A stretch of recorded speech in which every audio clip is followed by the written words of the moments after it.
No.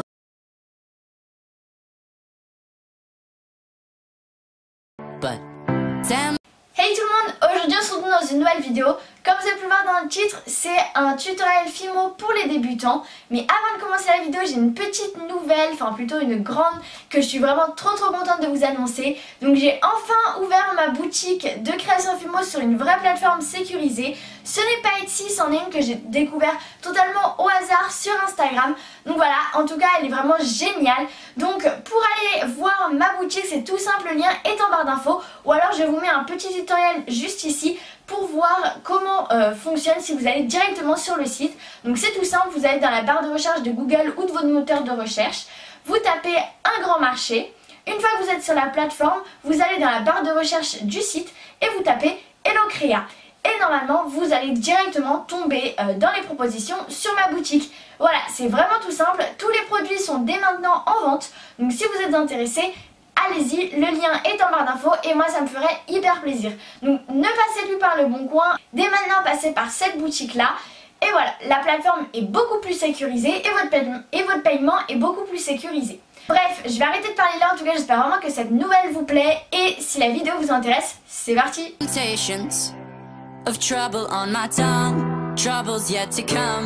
Pour commencer, vous prenez de la pâte rose pâle en soft 25 de la Fimo Kids.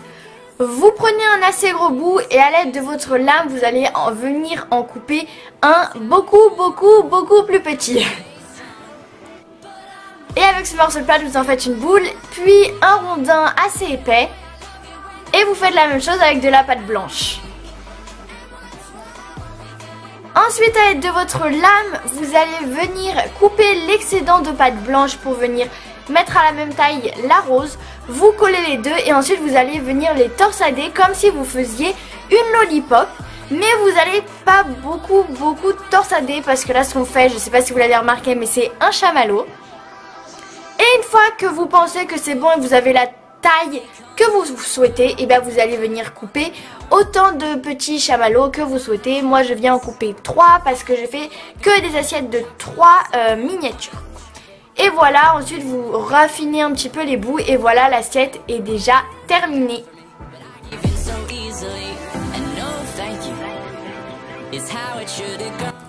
Ensuite vous prenez de la pâte champagne en soft 0,2, vous en faites une boule, puis un boudin très petit. Vous allez venir couper ce boudin en 3 et à l'aide d'une part du boudin, vous allez venir faire un bretzel, donc c'est très facile. 2 boucles, ensuite vous coupez l'excédent et à l'aide de votre aiguille vous raffinez le tout. Ensuite vous prenez des pastels secs, donc une jaune et une marron, mais si vous avez une ocre c'est encore mieux. Et à l'aide de votre lame ou d'un scalpel vous venez râper de la pastel sec. Donc vous mettez à part égale et ensuite à l'aide d'un pinceau vous mélangez. Puis vous faites la coloration de vos bretzels. C'est vraiment très simple, vous pouvez en faire des plus cuits que des moins cuits, enfin vraiment comme vous souhaitez. Vous appliquez ça avec le pinceau et vous n'oubliez pas de faire devant et derrière.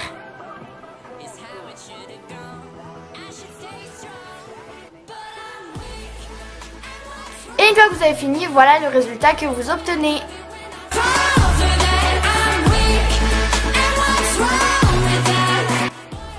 Ensuite vous prenez encore une fois de la pâte champagne en soft 0,2, vous en faites un boudin mais beaucoup plus épais parce que cette fois-ci on va faire des cookies. Donc là moi je viens encore une fois couper en 3 petits morceaux. Vous en faites des boules. Et ensuite vous allez venir leur donner la forme de cookie. Donc pour cela vous appuyez sur les côtés mais en laissant quand même un petit dôme au milieu. Et vous faites ça avec les 3. Une fois que vous avez les 3, vous reprenez le même mélange de pastel sec que pour les bretzels et vous venez colorer vos cookies. Donc je vous conseille de faire vos cookies et vos bretzels et ensuite vous colorez le tout. Ne faites pas coloration, bretzel, enfin bref, voilà, je pense que vous avez compris.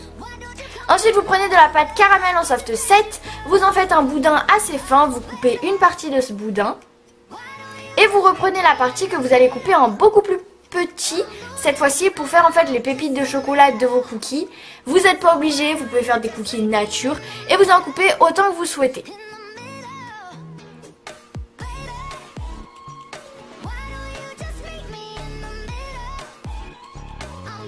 Et ensuite vous venez les appliquer avec votre doigt ou votre aiguille.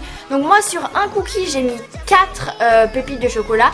Et sinon pour les deux autres j'en ai mis 3. Mais après vous en mettez autant que vous voulez. Mais je vous conseille de pas trop les surcharger pour quand même qu'on voit le biscuit. Et voilà votre assiette. Donc voilà tout le monde, cette vidéo est terminée. En tout cas j'espère vraiment qu'elle vous aura plu. N'hésitez surtout pas à me dire en commentaire et si vous voulez plus de vidéos tutoriels Fimo également, et à aimer cette vidéo pour que je le comprenne. Si vous avez des idées, dites-les moi en commentaire. Si vous voulez aller jeter un coup d'œil à ma boutique, et le lien est en barre d'infos, donc n'hésitez pas à y aller. En tout cas j'espère encore que la vidéo vous aura plu. Si c'est le cas, n'hésitez pas à l'aimer et à vous abonner si ma chaîne vous plaît et à rejoindre la petite famille qui commence à se construire.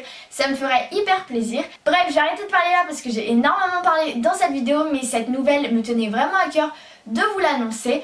Encore merci pour avoir passé les 800 abonnés, tout ça c'est grâce à vous. Bref, cette fois-ci je vais vraiment arrêter de parler là et on se retrouve la semaine prochaine pour une nouvelle vidéo. Bye.